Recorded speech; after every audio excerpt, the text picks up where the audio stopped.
Hello everybody, thank you so much again for joining me today. I really appreciate you all for coming through. For today's catharsis, I would like to discuss confidence.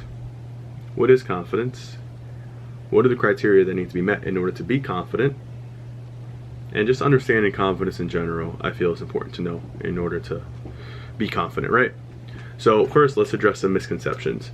What do people think is confidence? Let me tell you, people think being arrogant, being a bully, being a know-it-all can be seen as confidence. I had to disagree with that, right? To me, being confident is more about self-awareness. Being self-aware of your emotions, your mental structure, your physical appearance. That to me is confidence. It's not about being right and bullying somebody because you think that they're lesser than you. That's not what confidence is. So with that out of the way, let's think about the word confidence. Where does it derive from? It actually derives from Latin.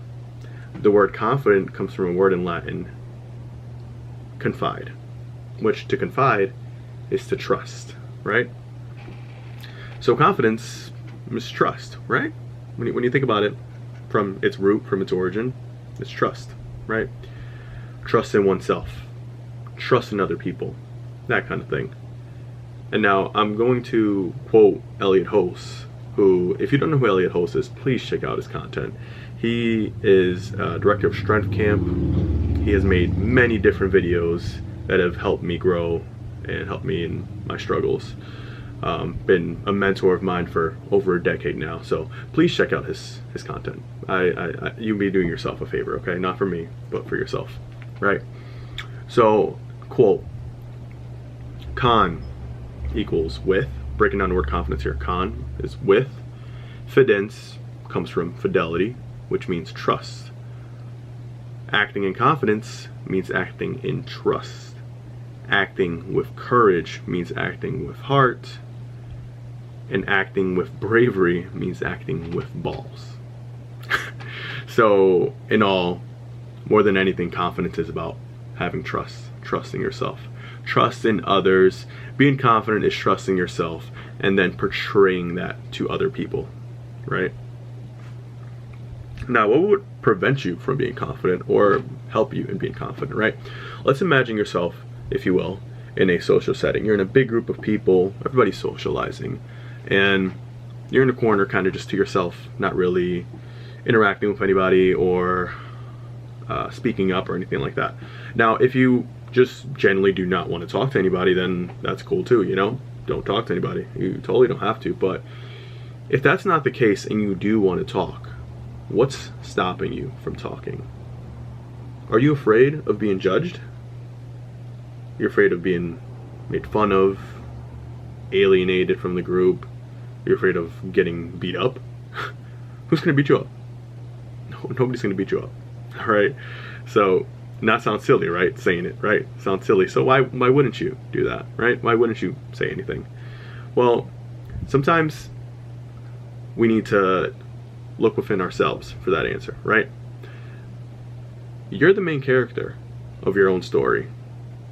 You're your biggest supporter, your own cheerleader. So why wouldn't you show yourself off to people? You know? Of course, I don't want to get too off topic here, but of course with arrogance you're also kind of making yourself heard, making yourself known. But confidence is more about taking in and then processing and trusting yourself enough to provide a valid opinion or something that's meaningful to you. That's confidence, right? So let's talk about, now that we're already going down this rabbit hole, let's talk about the three criteria that need to be met. Three criteria that need to be met. Mental confidence, emotional confidence, and physical confidence, right? So mentally it's about having the mental capacity, the knowledge, the processing of these social settings or situations The mental is all about digesting the information that you're receiving and then processing it, relaying what you know, what you got out of that information, what you got out of that conversation. That's what the mental is, right? And we're not going to know everything about everything. That's just unrealistic. But what you can do is just listen, right? You're in a conversation and you're just listening. You're, again, processing, you're digesting this information, you're taking it all in. And then you provide an opinion of how you feel about it. You provide a point, you provide anything really, whatever you feel, right? Whatever you're feeling from the conversation.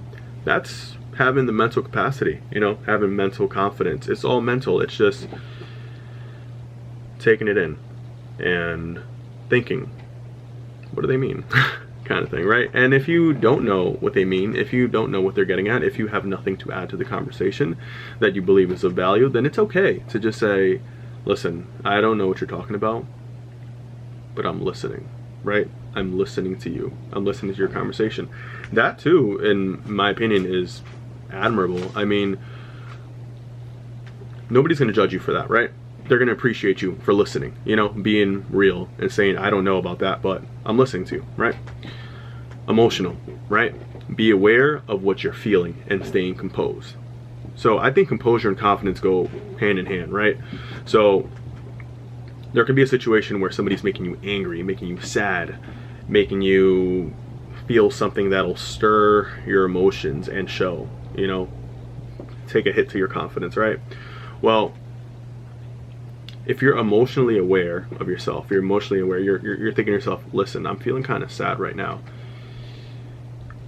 I don't really feel like expressing my opinion on this, or I'm feeling kind of sad right now. Let me think about it first, and let me break it down, and then think of a way to get myself out of this conversation, or think of a way to defuse the situation, right? Being emotionally intelligent and emotionally aware is a big factor of confidence. Personally, I have had situations where I've gotten just so angry, right? And then I think to myself, why am I angry?